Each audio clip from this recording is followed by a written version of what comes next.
I know what you're thinking. Switch, it's not Friday. Why is there a new episode out today? Well, that's because today's a very special episode, so I got to put it out a little bit early this week.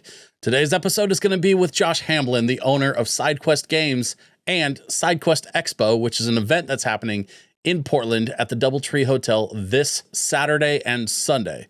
And I'll have more information for you in just a little bit, as well as some information from Josh about how Sidequest Games got off the ground and where the expo originated from and what you can expect going into the event this weekend. Now, having said all of that, I've got to give a big, huge thank you, as always, to my folks on Patreon, as well as the Portland Retro Gaming Expo, and of course, the sponsor for today's episode, Vault 31 Bar, whom I will also be telling you a little bit more about later on in the show. With that, I want to get right into my interview with Josh Hamblin. Thanks you so much for doing this tonight, man. I know you're very, very busy, but I appreciate your time, man. Yeah, absolutely. I know one of the reasons you're really, really busy right now is that we're just a few weeks away. Actually, we are a couple weeks away from the Sidequest Gaming Expo, which is coming back again. This is what, your second or third year? This is the second year officially as the Sidequest Expo. Yep. Cool. And that's going to be is it at the DoubleTree this year? Yeah, DoubleTree Hotel near the Lloyd Center in Portland. Okay, cool. And I definitely want to talk about that a little bit later on in the show, but I think it's important to point out that the reason why the event is now called Sidequest Expo is because you are the owner of Sidequest Games, the game store here in the Portland area. And that, that must come with a lot of passion, a lot of dedication. And so I would like to start by going back to your sort of early days of video gaming. Can you tell me kind of where you got started in video gaming? What was your first console like? What was your first experience like? Sure. So I might have played an Atari 2600 before I got the NES. But really the NES was my first console, my first love. Got that when I was, 5 or 6 years old. And, we just played the heck out of it. I mean, Mario, Zelda, Punch Out, Contra, like all the classics, Bubble Bobble, like Tokyo Hair, like Bad News Bears. I mean, it was just Bad News Baseball, I guess. And then, so that's really where it started. And then, of course, it moved into Super Nintendo, N64. Not so much too many other platforms other than just playing with friends. And kind of petered out, to be honest, around the GameCube era. I was, my late teens and kind of thought it was marketed a little bit towards younger kids. And I was busy, I was busy with trying to be somewhat of an adult and kind of petered out, and then got back into video games later on in life. And, here we are today. Okay. So, when you started out on the NES, were you having a lot of friends over? Was this like your escape? Like, what was it? No, what was it to you? I was really pretty young with the NES, so I was playing with brothers. Playing with family. Super Nintendo, I have a lot of memories, with friends. When I was a bit older, and we would have people over, play Street Fighter and stuff like that. Nice. And though that was really the first console I really remember playing with friends. But a lot of family time with the NES. And then honestly, as an adult, I probably go to that or N64 with my family. If we ever get together, NES or 64. Really? Yeah. Like even now? Like even now we'll pop in, Mario Kart 64, go to the beach. And we'll just talk trash all night long and play Koopa Troopa Beach over and over again and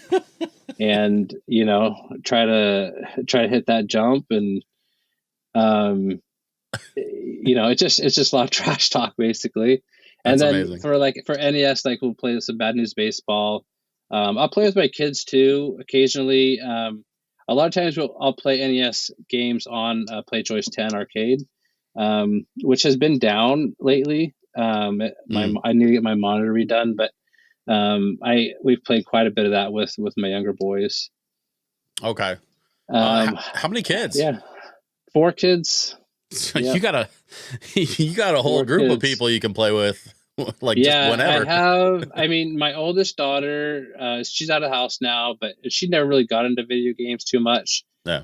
She'll play a little Mario Kart Wii or something. But both my boys do enjoy video games. They play a lot on the Switch and PC gaming, Okay. depending on which one you're talking about. Do they like the retro stuff, or is that more They dad's thing? do, but it's limited. They like to play Yeah. it with me, but it's like it has its shelf life. Sure. But I think it's important. Obviously gaming, like for me, I've talked about it before on the show that like a big part of my passion for gaming comes from the culture, right? Right. And I think that being able to connect with your family is also part of that culture. It's part of the reason why the Portland Expo is a family event. That's part of the reason why Sidequest is a family event. I assume. Yeah, absolutely. I mean, it's definitely geared towards families, and kids. Obviously it provides a living for my family, and that's where a lot of the passion comes for me is providing a living for my family. Sure. And then my kids like to enjoy it with me because that's what I'm happy with. Like if they pop in a newer game, I might just get frustrated because I can't compete with them at it. But right. you throw in a NES game and it's a new level. Dad's got 25, 30 years on you, kid. You don't stand a chance. Yeah. Like, come on, bro. And or Mario Kart 64 or whatever. But we still have fun. Like recently we played through the Spider-Man games on PS5, and those have been a blast. And just passing the controller back and forth, between quests, and then I played a bit of Smash Bros with my boys, but honestly, they got to a level where I just can't compete anymore. Sure. And so I don't think they really have fun with me, and I'm not having as much fun either because they just wreck me. And I'm really good at buying games that I don't play. So like I've got a nice stack of games that I've meant to play, or I've even downloaded. That's like the next tier of dad gaming is I get it downloaded and then fall asleep. And when you get to that level, then you've kind of peaked. In fact, I remember when Kingdom Hearts came out. No joke, I went and got the game. I went to the movie theater to buy me a bucket of popcorn because I was like, this is midnight. I'm going to sit down. I'm going to play this game. Downloaded it, played for maybe 15 minutes, and I don't remember. I just fell asleep. And I had these great plans of staying up all night and being a gamer, and just didn't just doesn't always work that way. This was Kingdom Hearts. This was what, late? I want to say This late is 90s. Several years ago. No. PS1? This is like the newest one, Kingdom Hearts. Oh, the most recent. Yeah, okay. Yeah. Gotcha. And I've played through some of the Star Wars games that have come out recently. Fallen Order was good. I never got a chance to play Ghost of Tsushima. Like I said, that was one I downloaded, and I've sat down with intention of playing it like 3 times, and just something else happens. And yeah, that's with wife and kids, someone would always rather me do something with them, watch a movie, watch a TV show, just hang out. Right. And honestly, like my interest in games has dwindled a little bit, and I tend to prefer like playing on a pinball machine more these days if I want to just relax. Really? Yeah, I have a couple of pinball machines. I've got a Lord of the Rings machine that I've had for years, and then I have a Avengers pinball as well, which is a lot of fun. And I haven't been playing that much lately, but for whatever reason, those kind of have a really high level of replayability for me. And a lot of the video games I get bored with. Sure. Okay. It's just yeah. I would rather sit down and play 30 minutes on a retro system than 5 hours on a newer one. I did put a ton of hours into Skyrim, but that's dating me. That's 10 years ago. Sure. And that was on PC, but I did put in a couple hundred hours on that or something. So do you think that video games for you has become more of a comfort thing? Like it's less about the competitiveness and it's more about the familiarity? it's only competitive for me when I'm playing with family, like when my brothers are around, because it's like the 12-year-olds come out Yeah. and we talk trash. Like, I spent more time in first place than you, and this and that. Like, it's a good time, and or we like playing Burnout, Yeah. Burnout Revenge. Like, oh, that was a great game, and Uh, it's a lot of games like that where you just have a good time and they're relaxed. uh, And there's so many games these days. I've never been really into like the shooters and the battle royale type stuff. And mhm. so those games just haven't really struck a chord with me. And that's a lot of like what my kids are playing. They like Gotcha. Smash Bros. Or they're playing, Valorant or Rocket League or Black Ops, Call of Duty, whatever. And I played them all, but never wanted to invest the time to really be talented with it. Sure. Yeah, I mean, and with games being so hyper complex anymore compared to what they used to Yeah, be, like it really does. It takes time. So I can completely understand that. My yeah, mom was the oldest of seven, and right. I'll never forget picking up. Like we rented a car with my uncle Mike, and then we picked up my uncle Carl, and Mike and Carl. One of them was driving, the other one was in the back seat, and the two of them would not stop bickering for like the hour-long drive to my grandparents' house. And by the Uh, way, these are two men in their mid to late 40s with families and like kids of their own and everything, and they still were just bickering like they were kids again. oh yeah, I mean that's when I get together with my brothers. We pop in Mario Kart 64 or 007, GoldenEye or something. And yeah, it's the same. It's the same thing. We're 40-year-old, 15-year-olds. That's amazing, man. I mean, that's what video games are, right? I mean, Well, but I love that part of it, and not a lot of people talk about how like the thing with video games is for a lot of people it just brings out that inner child, and mhm. not just the pretty parts, not just the fun parts of being a child, but it brings out all of it, and so Oh yeah, the yeah, competitiveness, absolutely. the pettiness, the Yeah, all that little stuff comes to the surface. yep, Um, I know you mentioned that there's a lot of video games that you buy that you never get a chance to play. yeah. Would you say that you're a professional at that? Well, I mean, I don't get paid to do it. I do pay to do it. I guess I kind of do get paid to do it, but yeah, there's always good intentions, and I was going back to the competitive nature with my family. Like, at any given day, I might just pick up the phone and send a text to my brother and be like, I'm going to take you to the beach, and like you can't beat me, like just out of the blue, and be like, you suck, whatever, and we'll have a few text messages back and forth. Amazing. Same, but honestly, I'll do the same thing with like friggin' Monopoly or something. I'd be like, dude, I've never lost. You can't beat me. It's like total game of luck for the most part, Facts and we don't lie, still bro. just Facts don't lie. yeah. Like, it's funny. We played some Monopoly over Christmas break, and it was just a trash talk fest. It was great. So, at some point along the way, you end up with, because I know when I met you, it was basically your entire garage and part of your house was just wall to Right. ceiling, like nothing but video games stacked Yeah. on top of each other. Yeah. And then you, sometime after we met is when you opened the store. So at what point did you decide to start selling and trading video games, and at what point did it become a full-time thing that Sure. warranted a brick and mortar location? So the story goes back, I think, to 2011 or 12. I took a brocation with my bros. We went down to Bend. We rented I a love we that. rented a house.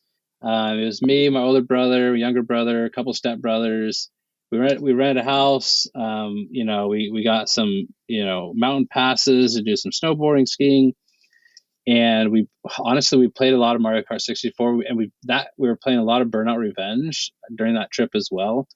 Okay. And my two younger brothers, David and Jeremy, were we're collecting NES games and flipping, and they were feeding their collections by just buying and selling games.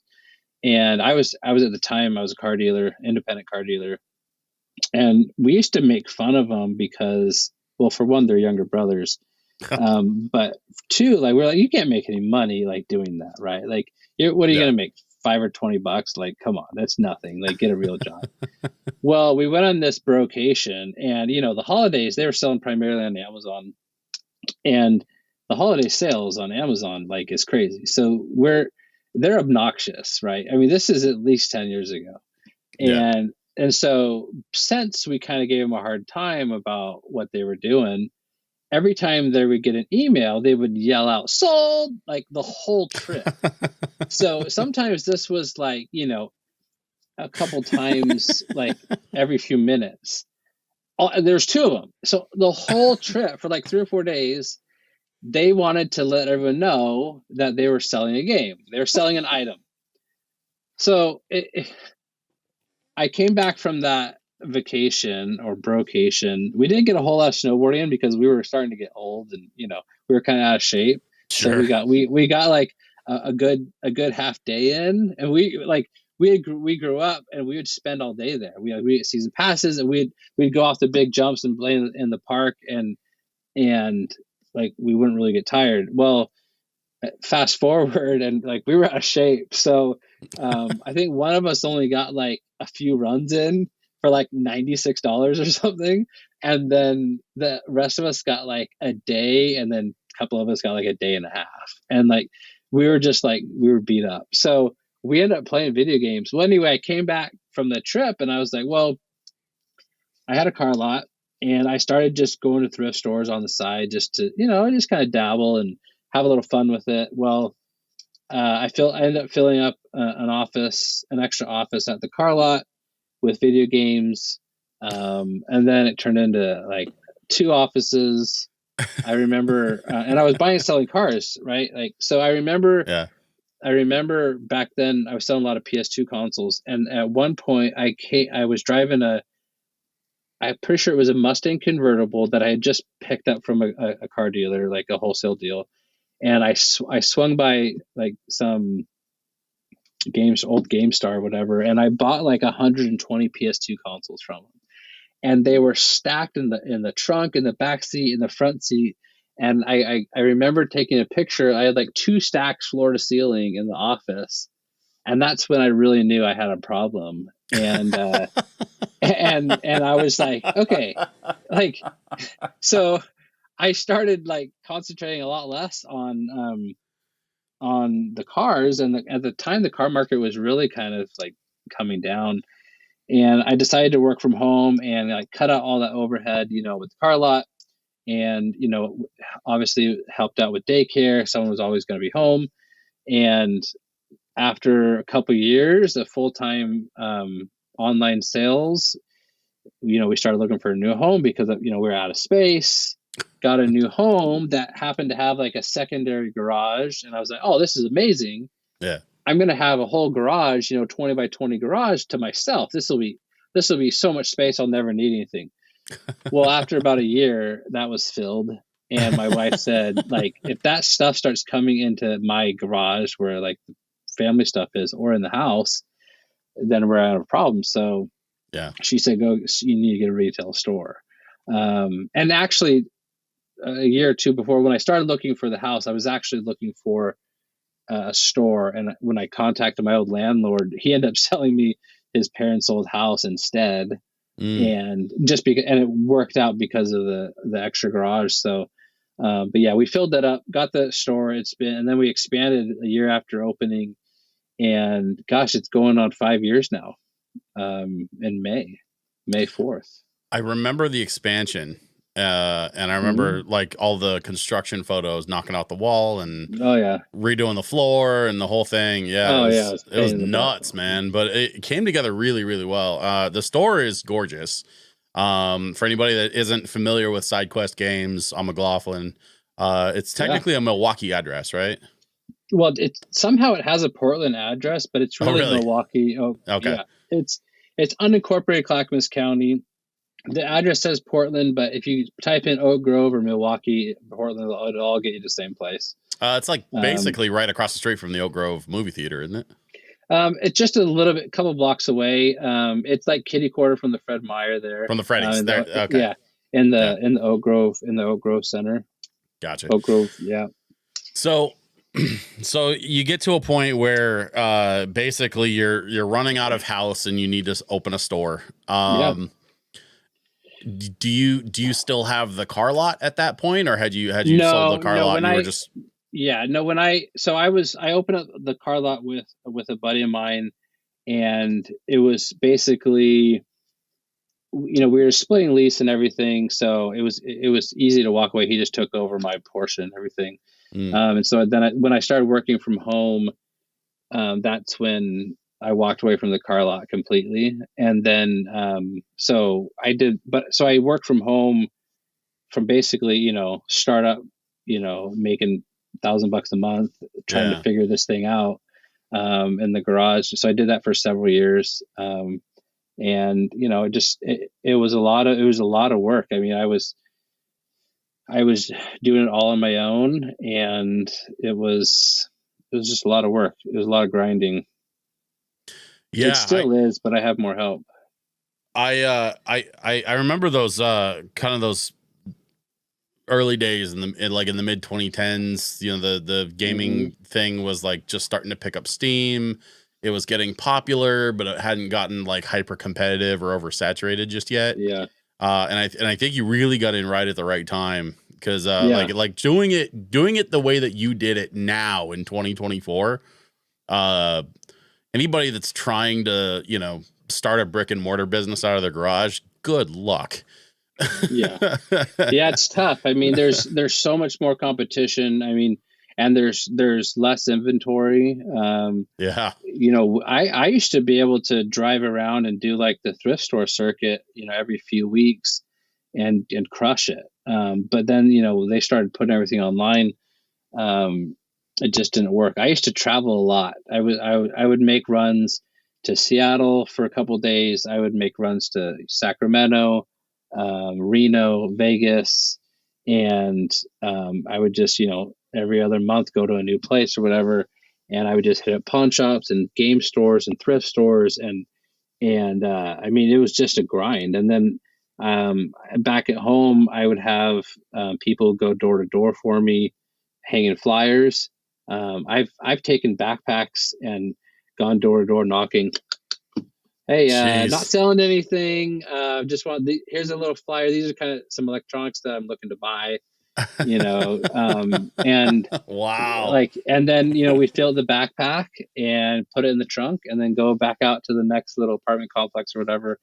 And those days, I felt crazy, but it was also exhilarating. Like, it was fun. It was a grind, but it was just like, I don't know. It was fresh. It was new. It was, you never know what was, I mean, you really didn't know what was going to be on the other side of that door. I mean, there's some horror stories that probably aren't appropriate for the podcast that, but some of the things that I saw and came across were pretty wild, but it was fun. I mean, it really kind of, I never really had intentions of, like, when I started having a video game store, like I was literally just making it up as I went along. And when a new problem would come up, I'd try to find a solution and get creative, and everything kind of just kept dominoing together. Folks, I am so excited to announce that this episode has been sponsored by Vault 31 Bar. Vault 31 is a state-of-the-art shelter designed by the best minds in the business for absolutely anyone that's 21 plus and lives for all things video games and geek culture. Do you need to quench your thirst after a long day in the wasteland? Vault 31 offers an incredible selection of beverages and signature cocktails to help you rehydrate.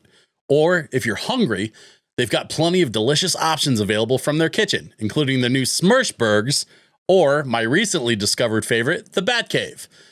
But no gaming haven would be complete without an extensive library of consoles and games to choose from. Console libraries include games from every Nintendo console, all 5 PlayStation consoles, all 4 Xbox consoles, and even the Sega Genesis and Sega Dreamcast. But I hear what you're saying, Traveler. Maybe PC gaming is more your thing. In that case, check out their PC Lounge featuring all of these games. Between the games, the drinks, the food, and the fun atmosphere, Vault 31 Bar strives to be a place where everyone feels welcome. Whether you hail from the Brotherhood, the Institute, the Atom Cats, or the Minutemen, everyone from New California to the Commonwealth is welcome here. Vault 31 is just off East Mill Plain in Vancouver, Washington, and only a short 10 to 12 minute trip across the river from the Portland International Airport. Be sure to visit them at vault31bar.com or at Vault 31 Bar on Facebook, Instagram, X, YouTube, and Twitch. Vault 31 is easily one of my favorite hangout spots in the greater Portland area, which is why I'm both flattered and excited to be partnering with them on bringing you future episodes of this podcast. Please be sure to check out their events calendar to find out what they'll be up to next. And when you do get a chance to stop by, please let them know I sent you. Maybe I'll even see you there. And with that, let's get back to the show. I do have a section of the podcast that goes up on Patreon that's just for Patreon subscribers only. So maybe I'll ask you about one of those horror stories a little bit later on. Yeah. Okay. But for right now, we talked a little bit about the store, but how do you go from having a video game store to hosting a video game expo? That's kind of the next transition that I'm curious about. Because at one point, this event was originally the Portland Retro Gaming Expo swap meet, right? Yeah, so like it started out that way? Yeah. This was a sister event to Portland Retro Gaming Expo that Rick Weiss, one of the founders of the Portland Retro Gaming Expo, current president, wanted to kind of bring things back to the roots of the show and just have a more, swap meet oriented, just vendors, local people, and I was a vendor at those early days events.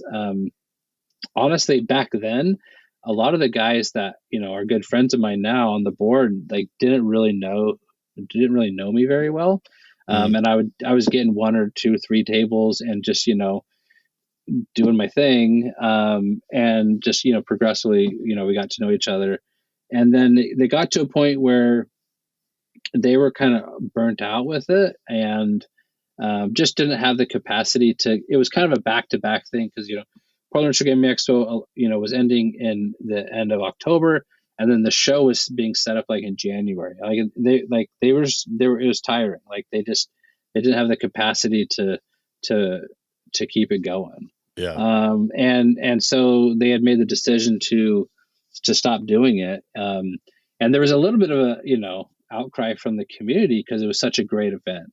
And Rick and the guys involved really did a good job with it. And so I decided to, volunteer. Well, I think someone else may have volunteered me, but I was like, hey, if you want to keep it going, we'll put it together. And I did it with them.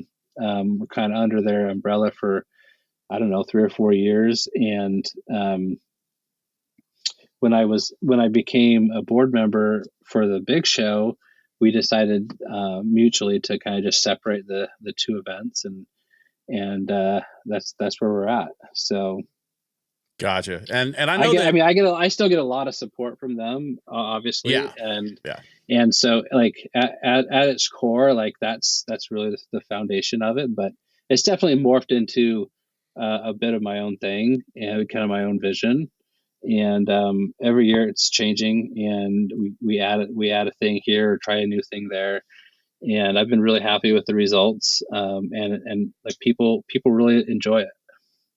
That's, I think, one of the reasons why it's easy for me to, even though I work with the Portland Retro Gaming Expo, the Portland Retro Gaming Expo is working with me on this podcast. But I know that they're still incredibly supportive of the Sidequest Expo, and we want to see you succeed, man. And so I insisted on having you on before the expo because I really wanted to like let people know, hey, this is not only this a great event, but it's being put on by a great dude who is well respected in the community and has roots in the Portland Retro Gaming Expo proper. So with that in mind, coming up this year, I know you've got some changes and some expansion stuff going on with the Sidequest Expo that you hadn't had in the past, including a partnership with Nintendo. Can you tell me about that?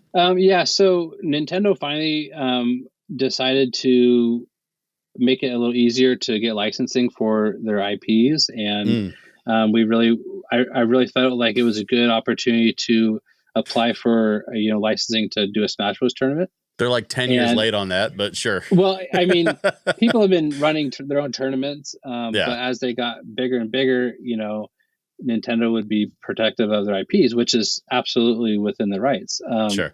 And now they have a pretty simple process. And I got, I don't know if I was lucky or fortunate, whatever, but I was able to get licensing for a Smash Bros 64, a Melee, and an Ultimate tournament. And that's going to be a pre-qualifier for the Portland Retro Gaming Expo as well. So, oh wow, yeah. So, and there's going to be, we have a Tekken tournament, a Street Fighter, and a Rivals tournament as well. And the guys over at Epic Gaming PDX are going to be basically doing the event for me. So TJ and Brian they do this like every month, right? They do tournaments, and so I was like, hey, I want a turnkey type thing. You guys go throw on a good tournament and get some, people in the door, and let's see where it goes. A lot of shows have kind of went towards, guests and panels, and I'm not opposed to that, but I wanted to I don't want to grow it too fast to where I just go bankrupt. So I wanted to we almost doubled the space this year and really stretch the budget because we want to, just make an awesome show. We have 78 vendors this year. I think it was 25 extra vendors plus an additional hall for the tournament. And so I'm really stoked with that. And there's still room to grow in that event space. So nice. I'm really happy to see where it goes. And, it would be cool to get some guests in and do some signings and stuff like that. And we'll just see. I don't want to be a PRGE too. I want to be kind of do my own thing. Obviously, it's very similar, but I don't want it to just be like a copycat event. Sure. I want it to be just a little bit more unique. And honestly, I think, and that's one of the things that I really like about what you're doing is that Sidequest isn't necessarily limited to the retro community. You like you said, you've got a Smash Brothers Ultimate tournament planned. You've got, Street Fighter and Tekken and all that stuff. Yep. These are modern games on modern consoles. So right. You're spanning kind of the breadth of all of gaming, not just specifically focused on the retro side of gaming, which that in and of itself is a whole other podcast. But it's funny you mentioned TJ from Epic because he came up in my conversation recently with Toby from the Portland Retro Gaming Expo. And, I went to high school with that guy. He's such a good dude and really knows his stuff when it comes to running and managing tournaments. I'm so glad that you guys are partnering together on that. Yeah. Yeah, he's really good. If you ever have him on the show, you might have to and I'm going to tease him a little bit. You might have to slow it down a little bit because he talks pretty quick, and I have to he's really cool, but I a lot of times have to really focus because he's a boom boom boom. He's on top of it, and I have to really focus on what he's saying because he puts out a lot. I love him. I gotta talk to him. Right now I'm booking guests like crazy, which is weird. It's this weird. I'm in this weird sort of transitional period for the podcast where, we're just picking up our first sponsor and. Oh, nice. I was worried there for a minute after the first couple episodes about oh no, I need more guests because I want to keep up this weekly thing. And now I've got a backlog that I'm putting out. In fact, this episode, there's a high possibility that this episode will go out as a special episode rather than a numbered episode, just so I can get it out in time for the Expo. Because I want people to hear this before the Expo comes out, or before the Expo happens, which is March 9th and 10th. Yeah, March 9th and 10th. Yep. At the DoubleTree in Portland. So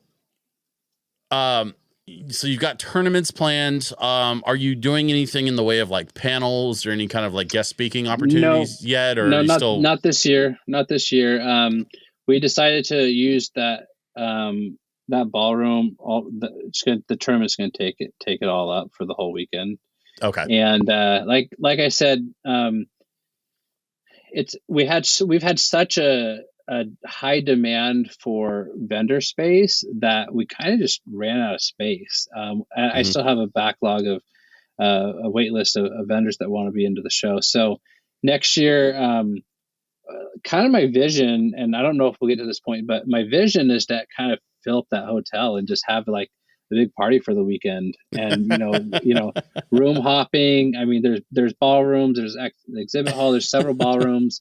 Second floor, I mean, there's the restaurant bar there. Like, I think it'd be fun to have a little bit more like a chill party type atmosphere. Like, the show might end at 5, but if people are staying at the hotel, like, you're hanging out in rooms, you're doing deals there, you're having a meal. Like, I that's kind of what I would love to see happen. And maybe have a little after party type stuff, and just have it be a little bit different than some of the other expos. I may be biased, but I think every really good party needs a DJ. Yeah. Yeah. Keep me, stay on top of that, because we'll see what happens and see if I can put some of that together. I haven't even like got to that point yet, but I'm thinking like, if it expands any more in the next couple of years, I might just have to do something like that. And the downside with it is that the hotel space gets really expensive, and they force you to do all their catering and all that stuff. But I think if we had the attendance, then it could be a smash. Like, it would be a lot of fun. Well, lucky for us, I know a guy. Yeah. Send me his info. I'll see if he's interested. Yeah. Well, Josh, listen, man, thank you so much for taking the time to like hang out today and tell me a little more about the Expo. What is there something about, before we like sign off and do all that, is there anything about owning a game store or operating a large gaming event like the Expo, like the Sidequest Expo, that maybe people don't understand, or that's maybe some misinformation out there that you would like to take a moment to set straight? Well, I mean, it's the game store side of things. I mean, it's flat out just a job. I mean, it is. Yeah. It's not playing video games all day long. It's busy. It's absolute busy work. And when you get these large collections in, it's just busy work. I mean, you got to test and clean and price, and it's never ending. So there's not a lot of downtime. We have more work here than we can ever really accomplish. As far as the expo goes, I mean, it's a lot of work. I mean, it's a lot of back and forth with vendors and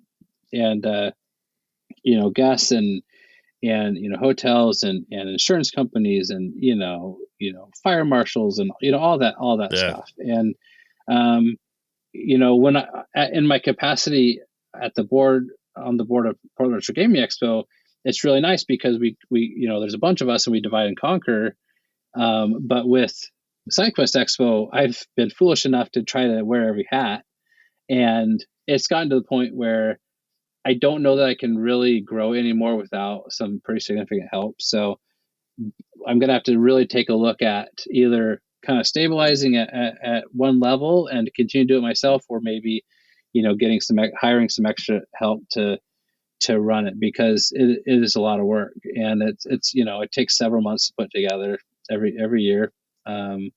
And I enjoy it. And like I said, it's a great event. It's really good for the local community. I mean, everyone that shows up, has a great time. And every year we have, fresh faces. And that's what I really love about my job more than anything is the people interaction. I mean, the games are fun, but it's the people that really bring spice to your day. You never know who's going to come in, and sometimes it's not always positive, but it's a lot of times exciting when it's not positive. And it's nice to be able, like, my mind kind of works, more like a problem solver, puzzle solver. So I don't mind having someone come through the door upset and being able to just work through their problems with them and be like, hey, it's totally fine. Let's figure out a solution and go from there. And that's the type of things, owning a store, that I enjoy. A lot of store owners like to just sit back and repair consoles or whatever, but I like to be out. I like to be, in front talking to people. So yeah, man. I've been spoiled. I have some good employees that have taken that responsibility from me a lot when I need it. But today I was out in front all day, and I had a blast. Like, I had a great time. So actually, I'm really glad that you brought up your employees, because I would be remiss if we signed off this podcast before I mentioned Erin has got to be one of the absolute best in Portland when it comes to console repair. She's great. As a repair tech. I grew up in a computer store. I've mentioned it several times on the show. My dad, I grew up in my dad's shop, like learning how to fix computers. I was soldering by the time I was in 8th grade. I was building wireless transmitters for radios and stuff. And so, like, I have an immense amount of respect for somebody who really, really knows their stuff when it comes to electronics repair. Yep. And Erin is absolutely hands down the best in town. Well, yeah, I mean, I'm obviously biased, but she's been with me for about 3 years now, and yeah, she really takes things over when I need it, as she can do anything. And I have a couple other great employees. Alec, specializes more in like the sales types of things, which is super valuable, and we see eye to eye in a lot of that. And then I have a new employee, Devin, right now, who's just learning the video game industry and having a good time. Nice. It's obviously, without good employees, my stress is through the roof. So sometimes because of the employees, but usually not. Usually not. Well, we can save that story for the after show. Yeah. Well, listen, Josh, thank you so much for sharing with us today about the store, Sidequest Games, yeah, absolutely. and of course, Sidequest Expo, which is coming up March 9th and 10th at the DoubleTree Hotel in Portland. Yep. Is there anywhere folks can find you online, social media? Anybody wants to follow the store or see what you're doing? Sure. Yeah. Pretty much SideQuestGameStore.com is the website for the show. It's SideQuestExpo.com. Instagram, SideQuestExpo.ig. And then just you search anywhere for Sidequest Expo in Portland, you're going to find social media links to Facebook and whatever, Twitter and all that jazz. So we try to upload new inventory regularly, and then you can buy online as well. And then we're actually doing badges this year for the show, which I'm actually picking up tomorrow. Hey. I really highly recommend people getting their tickets and badges early, because there's always a long line, and we only have so many people helping. So I'm going to actually have badge pickup in the store. So anyone that has already purchased a ticket, come in and get their badge now. That way they can just walk through security at the front. So nice. Yep. Right on, man. Well, listen, thank you again so much for taking the time to share with us today. You're welcome. I appreciate it. This has been fun. I'm glad you put something together. Yeah, I'm looking forward to seeing where the podcast goes, and hopefully this won't be the last time that you and I get to hang out on a camera like this. Yeah, absolutely. So that's my interview with Josh Hamblin from Sidequest Games. Thank you so much for listening all the way to the end of the episode. If you enjoyed yourself, please consider subscribing here on YouTube, or follow over at Spotify, which the show is also available in audio format. Of course, as always, I have extra content available at patreon.com/DJSwitchPDX. And by the way, this week's extra content comes with a bit of a disclaimer. It is not for the kids. And that's all I can really say. So if you got some under 18 folks, maybe don't share this one with them. But definitely for those folks that are over 18, I would recommend checking out this week's extra content over at patreon.com/DJSwitchPDX. It's very spicy. It's very spicy. And that's all I can share. All right. Thank you so much for enjoying the show, and I will see you again next week for yet another episode of Pick Up and Play.